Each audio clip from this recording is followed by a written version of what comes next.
Dan ini dikenal luas sebagai butterfly effect.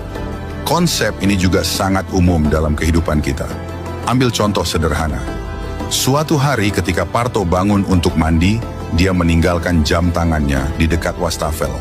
Ketika istrinya melihatnya, dia meletakkannya di meja makan karena khawatir jam tangan itu akan basah. Anaknya bangun untuk mengambil roti dan secara tidak sengaja menjatuhkan jam tangan itu ke lantai. Jam tangan itu rusak. Ketika Parto melihatnya, dia marah dan memukuli anaknya serta memarahi istrinya. Mereka bertengkar hebat.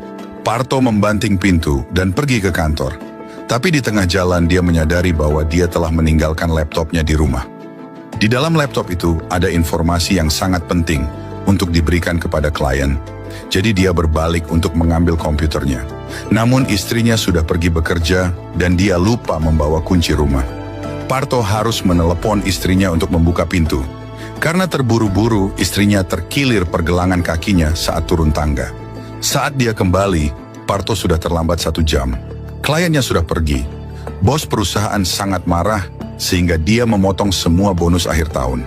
Istrinya terkilir pergelangan kakinya dan harus mengambil cuti kerja untuk perawatan. Akibatnya, dia kehilangan bonus kehadiran penuh dan anaknya gagal ujian akhir karena dipukuli pagi itu. Dengan kata lain, hanya karena istri memindahkan jam tangan, semua ini terjadi. Sebenarnya, dalam seluruh kejadian ini, jam tangan yang rusak hanya menyebabkan 10% dari kerugian. Tetapi kerugian 10% ini diperparah oleh emosi Parto dan akhirnya menyebabkan 90% dari kerugian. Jika hal kecil diperparah oleh emosi, reaksi berantai mungkin terlalu besar untuk disesali. Inilah kekuatan mematikan dari butterfly effect, namun juga menjadi rutinitas harian kebanyakan orang. Oleh karena itu, kamu harus mengendalikan emosimu.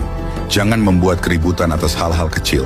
Jika tidak, kamu dan aku mungkin tidak akan mampu mengendalikan apa yang akan terjadi pada akhirnya.